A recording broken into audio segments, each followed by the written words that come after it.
what's happened. But if you ask my co-founder, what's it like living in Dubai with your family? And he's going to go, oh, it's amazing. Like, we're playing paddleball every day, we're wake skiing and wake surfing behind yachts, we're on luxury yachts, work is going according to plan, etc. It's been amazing these last couple of months. But up until a couple of weeks ago, if you would have said, well, Anthony, how's Dubai? I would have had a very different answer for you. Because for those of you that don't know, February 27, I'm on a luxury yacht going, I love it here. I'm so glad I moved my 2 young girls and my wife here with me. And the next day, Iran decides to start sending 2,600 missiles onto my back door. So we are going from arguably the safest country in the world, Australia, thank you, sir, to what is supposed to be the safest country in the world, in Dubai. And I'm staying in friends' houses in the middle of the desert, on the floor, crowded on mattresses, 4 of us together shaking, as my phone's going off with alert missiles. And I'm just going, what the frick did I do? Like, what have I done? And through no uncertainty, I'm telling you, I honestly thought we were going to die. We moved back to our apartment and we had a bit of a procedure. We said, we're not going to hide in the desert anymore. We're going to have a go bag, and anytime there's an alert on our phone, we go to the door, we grab our go bag, we go to our car is packed, and we're effectively going to hide in the garage. So we're hiding in the basement. My 2 young girls are there on their iPads.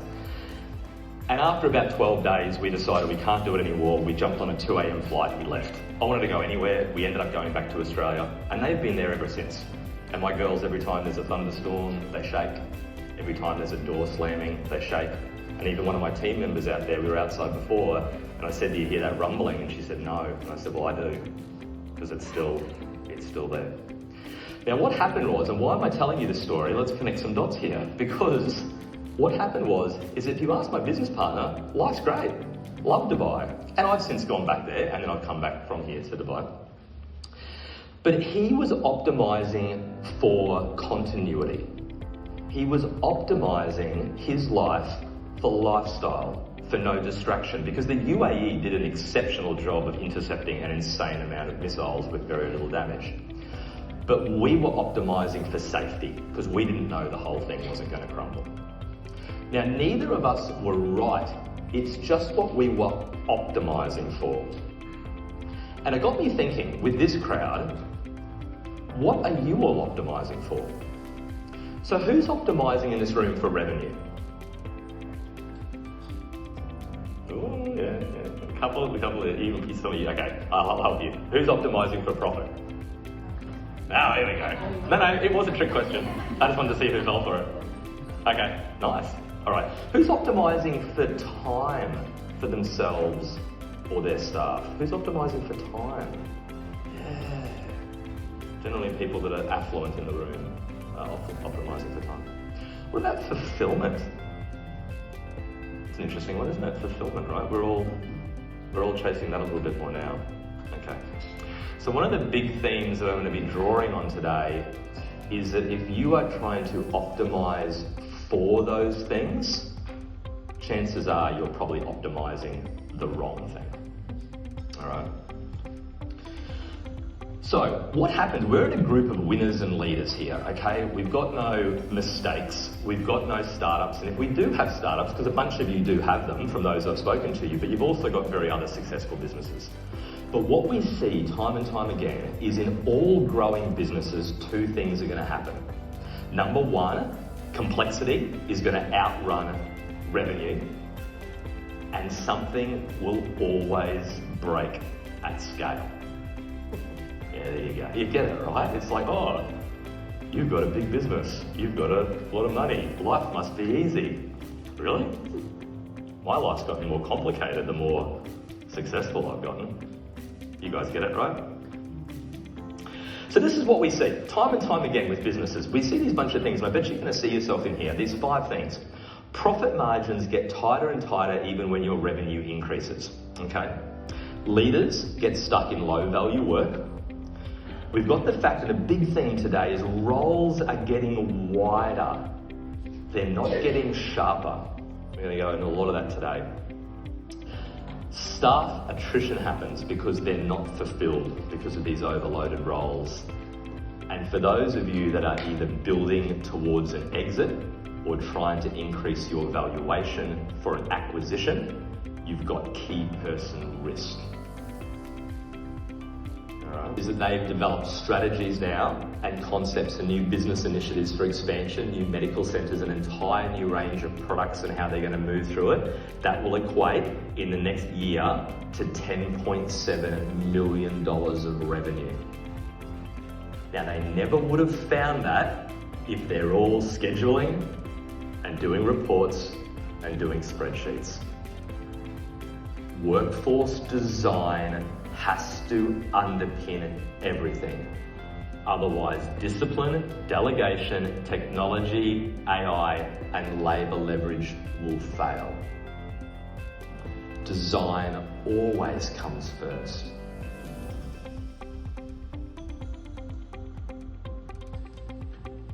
One quick comment on valuation. We get contacted all the time by M&A companies. M&A companies want us to work with businesses about 2 years away from valuation or exit. We workforce re-engineer their companies, and our mission is to find inefficiencies inside that org chart and inside that accountability chart to redesign roles, have global talent inserted, and then improve that valuation. What you would expect through labour leverage is an example like that. I'll pick on the Philippines. We are now the largest employer, or one of the largest employers, we may not have the title in the Philippines, but here is an example. Let's say an average wage for onshore team members that you might have scaled with, $100,000 a year. Average wage over there, $20,000 a year for the same role. So as we expand, if there was 10 roles instead of onshore that you're expanding, you looked at offshore, that labour arbitrage, the difference would be 800,000. Let's say you had an EBITDA multiplier of 5, you've just generated $4 million inside your valuation. So just like before, when I said we found 2.14 million in our org chart, we didn't sell anymore. You can't outsell inefficiency. Yeah, write that down, because I guarantee you guys could come up with the best sales strategy for the next year that you and your team and Facebook and Meta and Insta and everything that you're going to do, and you might make, an extra $1 million, but based on your profit margin that you're going to make, it'll come down to like $20,000. So you can't outrun, you can't outsell inefficiency. So there, $4 million found in evaluation just because of the way you structure your team. All right, so here's the thing. Actually, sorry, there was one point that is worth making, please, because some of you are taking photos of each slide. I want you to take a photo again to get the orange part, okay? Because I was speaking from a mortgage broking conference 2 weeks ago in Toronto, and the big thing was structuring these mortgage businesses to exit. And the big point, and I used this one slide for them actually, which was buyers don't buy owners, they buy execution systems, okay? So again, you have to have a business that's structured and designed. All right, let's give you a couple of practical hints and tips. Now let's get into the AI stuff, all right? So, this in essence, when we workforce engineer, and I'll get into some of the AI components and the contentions and the arguments, and there's some really good AI guys at this conference that love what we're doing. But here's some basics around workforce re-engineering, okay? Do an organizational chart review. You want to identify, when we go in, companies will either say, we want the whole org chart engineered, or if it's big, it's too much change management. So we'll just say, which department are we going to start with? Or which roles are we going to start with? And it'll be roles that are hard to fill, roles that are hard to train, roles that are complex, roles that have double handling. They're the ones you want to look at first because they're problematic, okay? And then we want to do a task audit. We want to split them into aligned clusters. So the only way in those medical centres we found that was we workforce engineered and we ripped every single task that they did out, and that's the only way that we saw scheduling and budgets and reporting. We wouldn't have known that otherwise. Their leaders didn't know they were doing that, okay? So we split it into a line work. And what we're gonna think, guys, these are what you're gonna think. You're gonna think $6 an hour task versus $20 an hour task versus $100 an hour task. You're gonna think inside versus outside tasks, soft skills versus technical. They're different people. And again, we've got a superpower in this room because of the books that we've been exposed to, okay? Who, not how, unique ability. You guys have, again, a force multiplier because you know some of this. But often you only think of it for yourself. You're not thinking of it inside your organization, okay? So, AI. AI is the topic everyone is talking about now. But it doesn't fix broken execution. It exposes it. And it's interesting because I've spoken to a few people in this conference that are far more technical than I am. And I've told them about this contention that I'm going to start speaking to you about, and they all agree. Because the thing is that our echo chamber is so entrepreneurial, okay? Strategic coach, EO, EOS. We're all in an echo chamber where we think everyone is building $1 billion company by themselves with agents. And I could make a few enemies in this room, but generally I speak to really, really successful people and no one's really doing it. Everyone's kind of using a bit of Claude, a bit of GPT. You'll meet an outlier. There'll be someone in this room that is amazing. But as a rule, change management is hard.